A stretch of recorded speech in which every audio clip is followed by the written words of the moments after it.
everyone. Thanks for joining us for this challenge series called Heroes and Villains. In this series, we're looking at lesser known people in the Bible who made an impact on the world in either a positive or a negative way. The foundation verse for this series, Micah 6:8, which says, "He has shown you, O man, what is good. And what does the Lord require of you? To act justly, to love mercy, and to walk humbly with your God." So we're going to look at 12 different characters in this series. The first 4 who act justly or are very evil. The second 4, they love mercy or they take revenge. And the final 4 will choose to either walk humbly with God or they'll be consumed with pride. Our goal in this series is to learn through their examples, both good and bad, how to be a better disciple of Jesus. So if you're ready, let's dive in. Hey again, and welcome back to week 3 of our Heroes and Villains series. This week, we're going to look at another villain, Judge Jephthah. Now, we can find his story in Judges chapter 11. Now, this guy doesn't rank at the same category of evil as Queen Athaliah, but his actions have a huge impact on his personal family and on the nation of Israel as a whole. Now, to find our villain, we have to back up about 150 years from the time of Queen Athaliah to the days of the judges. This was not a shining moment for the people of God. The Israelites as a whole were not in a good place. They had progressively walked further and further from their commitment and their relationship with God. They had failed to drive out the Canaanites from the land, which is really the cause of all of this problem. And the very thing that God had warned them about had happened. They adopted the evil lifestyles of the Canaanites and the worship of their gods. Their disobedience took them outside of God's favor and his protection. So over and over, they found themselves in trouble and crying out to God for help. Enter our villain Jephthah. Now, to be fair, this guy's life started out in a real wreck. His mom was a prostitute and his dad was married to another woman. So Jephthah grew up in his father's home as the black sheep of the family. Now, when he became a man, his half-brothers kicked him out of the family and the whole community rejected him. Wow. So he left home and he ended up in this place called Tob. Jephthah, though, he made lemonade out of lemons, and he accepted his new reality. He found this bunch of thugs who welcomed him into their community, and he quickly became known for his ability to fight and to lead.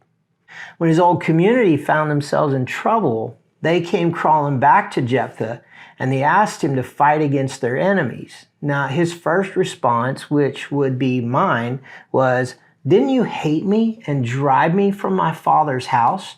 Why do you come to me now when you're in trouble?" I think that's a good response. Yeah. But he finally agreed on one condition. If he won, he would become their leader. So the deal was made and Jephthah stepped into power. He tried first to negotiate with the attackers, but his efforts failed. This is where it all goes south. Jephthah fell back on his pagan lifestyle and he made a rash vow to God. Now, vows were a very common practice for the Canaanites. They made vows to their gods in an effort to persuade their favor and their help. So Jephthah did the same thing with God. He vowed that if God would help him win the battle, the first thing that walked out of the door of his house to greet him, he would sacrifice it. Jephthah goes off to battle, and he won valiantly. But when he arrived home, his teenage daughter, who was his only child, came dancing out of the door to greet him. Jephthah immediately remembered his vow and he tore his clothes in anguish and he cried out, "Oh no, my daughter, you have brought me down and I am devastated. I have made a vow to the Lord that I cannot break." So he gave his daughter 2 months to grieve, and then he sacrificed her by burning her to death on an altar. Now, the horrible ending of this story is the result of how far away God's people and Jephthah had grown from knowing God's commands and his character. Instead of knowing God's commandment from Deuteronomy chapter 12 that forbids human sacrifice, he followed cultural ideas of God. And instead of understanding God's faithfulness and his promises, he felt the need to persuade God with a vow that cost his daughter her life. So as we go into our discussion, what I want us to talk about is how much we can misunderstand others and God when we don't take the time to get to know them. Assumptions are dangerous with anyone, but especially with God. Well, so what do you think of good old Judge Jephthah? Well, I think first of all, I'm going to say what I know everybody is thinking. If I was the daughter and my dad came home and said, Wow. I come out dancing, yeah, I'm so excited to see my dad. And he's like all upset. You look what you've done. Now I have to kill you, but I'm going to give you 2 months to grieve. Mm-hmm.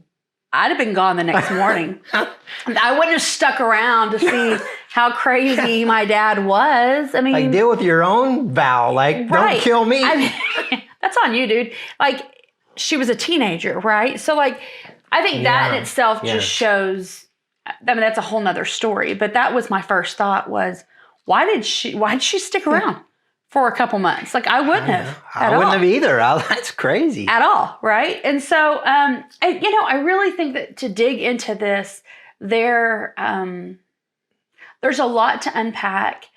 If you're just now on a journey trying to figure out what you believe in God, if you've been a follower of Jesus for a long time, if you grew up in church, if you didn't, I think that there's different things to unpack in this. Yeah. But the number one thing, and what I was writing down, is how making assumptions about God instead of knowing who God really is. This assumption that he made that, well, this is who God is, so this is probably going to happen, and he didn't take the time in that moment to just talk to God, to work those things out, right? He just assumed because he made a vow, not because God asked him to make a vow. Right. And he made it based on the cultural idea of what he knew from the Canaanite gods. Like, this is what makes the Canaanite gods happy, so let me make God happy by doing the same thing. So put that into perspective of where we're at as a nation, as where we are as just individuals. We base oftentimes our belief on God by how other people treat us, by how other people treat God, by how other people represent God. And whether they are Christians or not, oftentimes, because, I mean, let's be honest, and I fall into that category too. Sometimes Christians are the worst representations of Jesus. Do you know what I'm saying? And so to think about it that way, his idea was, I have to do this because this is what I've seen done. Yeah. Put it into perspective for us. Don't let this just be a history lesson, but put it in perspective for us. How often do we view God through the lens of the culture in which we live? How often do we view God through the lens of the way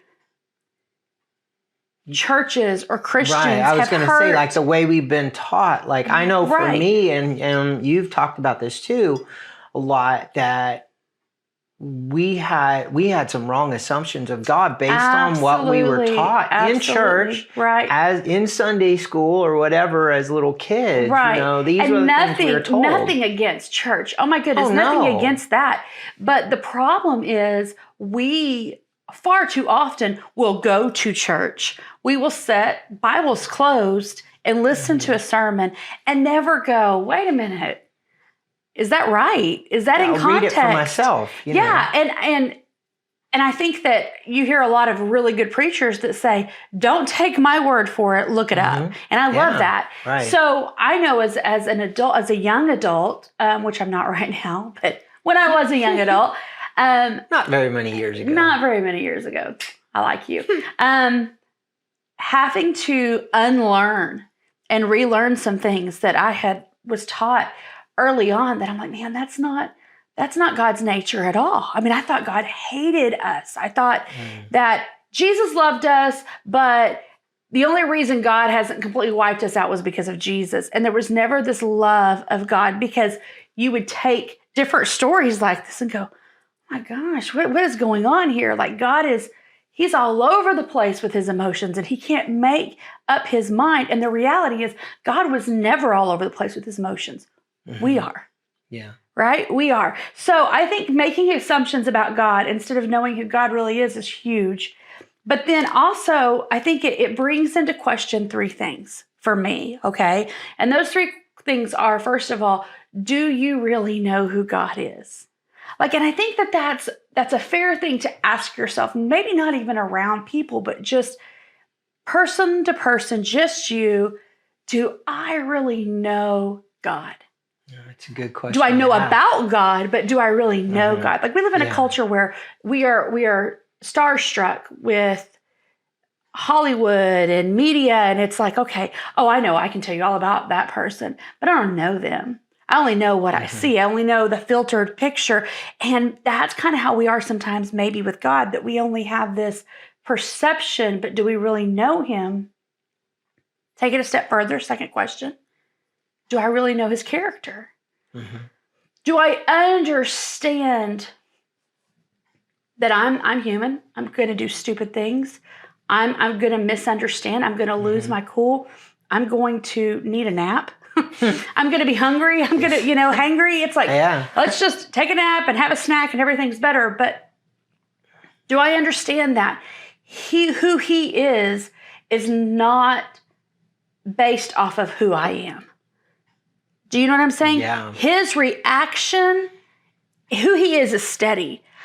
I'm all over the place, but who he is not. And why is it that we think, well, because I'm having a moment, because I'm emotional, because I lost my football game, because I thought I was supposed to graduate and I found out that I have 2 more classes before I graduate, or we made a budget and realized that we are X number of dollars short, and now we're not able to pay our bills, or these kids are not what I signed up for. I really thought parenting was a lot easier, or whatever. I mean, and not to say that one thing is in the moment when that's your thing, when that's your struggle, when that's your identity, it's super easy to go to base God off of what you're going through instead of realizing that God is consistent.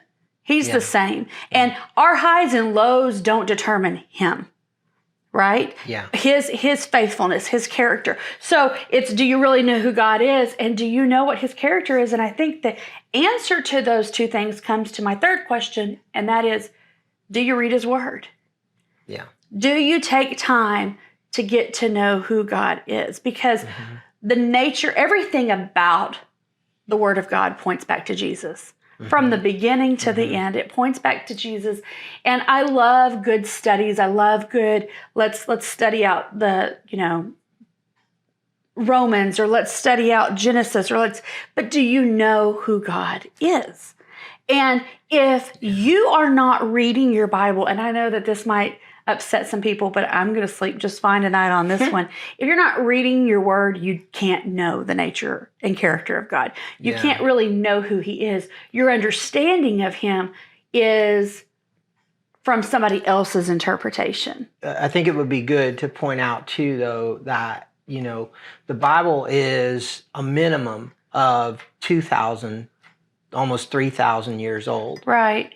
So it's going to take some time. It's going to take some effort to read it and understand it, because it's not like a novel you just picked up off the shelf that was written last year. Absolutely. And so that great point. Like, people, I think it's great to be able to read the Bible in a year, but I think that you get more out of it when you take your time. So for those of you who are just getting into the word, it's not about how much you read, it's about how much you soak in. So if it's a few verses a day, if it's a story, and you're like, man, I'm going to camp on this week, and I'm going to keep reading this story, and what am I supposed to take away from this? I think that's huge. I don't think that this is we have to sprint through this. I mean, the Lord wants us to get to know Him. Yeah. And it's a long haul. It's a lifetime. It is. It's a marathon, and it's like it's a constant pursuit. But I also think that, and this is just super cool to me, that the more you grow, you can go back and read something and get something more out of it, because God's word is alive and it's active and it's constantly. It's not changing, but it's constantly changing us. It changes as our perspective changes. It's like you get on another side of the mountain and now you see a whole nother side of Yes, the God's Word of God word. is the same. It does not change, but it changes us. And as we grow, you're right, we see the different perspectives. And so I think that it's such a cool, like, take the pressure off of, I've got to read this Bible in a year, or I have to understand the book of Leviticus. I mean, good luck with that one. But, I mean, it's better. But to your point, it's so much better to take a little bit and get something out of it than to try to like speed read through it and you're like, okay, I read it, but I don't know what in the world I read. I have no idea. Well, and that's I have students ask me all the time, why is it like I can read a book and I can write a paper, but then if I am reading in my Bible, all of a sudden I'm thinking about everything but what I'm reading, because it's a lot to chew on. And that's why you just take it small bites at a time and process that. Right. So, okay. So do you read His word? And listening to you tell this story, I couldn't help but think about consequences of like the Israelites. You read all through the Old Testament, they would get themselves in so much trouble, like always, like hot mess, trouble. We let these people in, they brought in these crazy false gods. We thought that was kind of cool, so we started worshiping those gods. We did all these weird human sacrifices and like nutso crazy. Life fell apart. Yes, making Jerry Springer seem like just normal. And they're doing these things, and then as life falls apart, they're like, oh no, we need God. Yeah. We need God's help. So they call on God. God's like, okay. And He rescues them again. But see, that's His character. That's His character. That shows that He's always pursuing us. Always. And He wasn't, that's the beauty of it, is He was never far away. They call on Him, He answered. But then when everything was good again, cool, we'll let you know if we need you. And once again, they put God on the back burner and they go about their lives until they get in trouble again. And I think that there's something to be said about that, is that they just wanted God for what He could do for them and how He could protect them. But they didn't necessarily want the fullness of God. Now, they didn't want a relationship. They didn't want the relationship. And now that we have Jesus that is completely relational, I think it's a fair question to ask ourselves. Do we want, are we following Jesus because we don't want to go to hell? And because we want to have a backup plan if things go wrong in our lives? Or do we want this relationship with Jesus? And do we understand His character? There was a conference that you and I were at, I don't know, 12, 15 years ago. And I don't even remember. We've been to a lot. We've been to a lot. I don't even remember who it was that was talking. I just remember it shook me to my core, because he asked the question, it was a pastor's conference, and he asked the question, if you were to die today and you were just get to heaven, and heaven was everything that the Bible has ever described, and the golden gates, I mean the golden streets, the golden gates, that's a bridge. The golden streets, the pearly gates, no one's sick. There's colors you've never seen. It's beautiful. Everything's whole. It's peaceful. Exactly the way you expected it. And more. But Jesus wasn't there. Would you want to stay? And He said, your answer, your head's messing with you right now. And your answer, you should say no. But the reality is, your answer is yes, because far too often we're taught we get saved so we don't go to hell. It's never really about Jesus. And He said the answer should be, for a follower of Christ, I don't want to be anywhere where Jesus isn't, because He is the fulfillment of everything God promised. And I just remember, do you remember that? Oh, absolutely. Okay, so I remember going back to the hotel and going, I don't even know how to function now. Like, I need to process this question out, because that was a lot. Like, that was a lot to take in. I mean, that really kind of turned a corner for us too. Completely, just like completely. To where we were going, like, hey, if it's not about Jesus, if it's not about him being my friend and following and wanting to be where he's at, right, then what am I doing? But then you take into, the more you do that, the more you realize, wait a minute, Jesus wasn't religious at all. Mm-mm. He loved the underdog. So cool. He was so cool, is so cool. He pursued the broken and the hurting and people who kept messing up. He forgave. Like, he was not, the only people he had issues with were the religious people, right? Yeah. But it's getting to know the character of God and not assuming that he's looking to make us pay a price for something that he already paid. Yeah. Like, this whole story would have been different if, number one, he understood God. Number two, he understood God's character. Number three, if he knew what his word said, he would not have been in that place. Yeah. And it's the doing.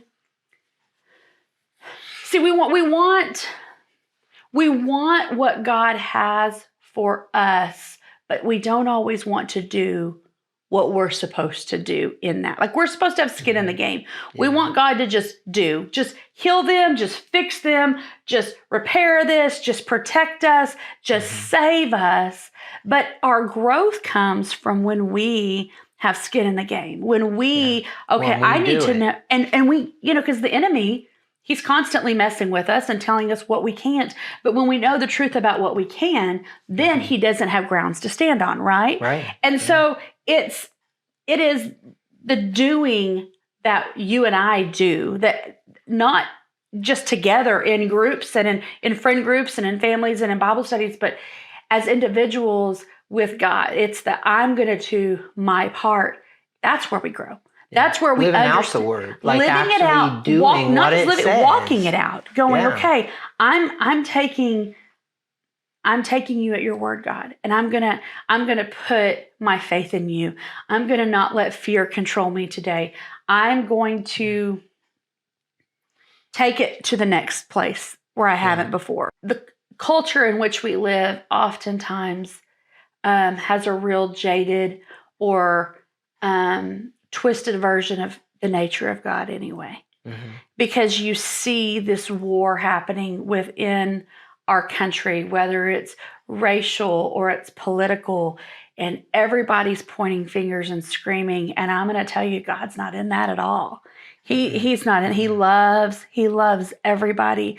He has a plan for everybody, and he will meet everybody where they're at. Our walk doesn't all look the same. Our journey doesn't all look the same. The end result that God's plan for us at the end is the same, but it's that journey. So recognizing that if your perspective of God is from what you're seeing laid out in front of you, pause and go, wait a minute, do I really know him? Yeah, so it's probably not right. Exactly. Or it's tainted because you know why? We're human and we miss it. I miss it. You miss it. We miss it. We miss the mark because we base things off of what's happened to us, how people have treated us, what we've learned. Yeah, and what we've experienced, Right, right, yeah. So so the challenge, I was thinking a little bit about this, the challenge for this. Let's get to that. I think it's going to be really good. It's basic for some, and it's a revisiting for others. But the question I asked is, do you know his character? Do you read his word? So if everything about this book points back to Jesus, I think the challenge this week is take time in your week to read one of the Gospels. Matthew, Mark, Luke, or John. Yeah. Okay. What's your favorite? My favorite is probably Luke. Really? I think mine's Matthew. Okay. I like Luke and Matthew are my two. Luke is so detailed though, because Luke was a doctor. So I'm a question asker. Like, if you know me at all, I'm always, well, why? I feel like Luke has more detail. So that's me. Matthew's the lover, the feeler. I get it. I feel you get more details from Luke. You get more of the emotion from Matthew. Mark's like, let's get to the point. Yes, let's get down to absolutely. it and make it happen. Okay, so I think that when you look at pick your gospel, it doesn't really matter which one you pick. They're all great. And then read it. Read it. And why? Why? Well, because that's who Jesus is.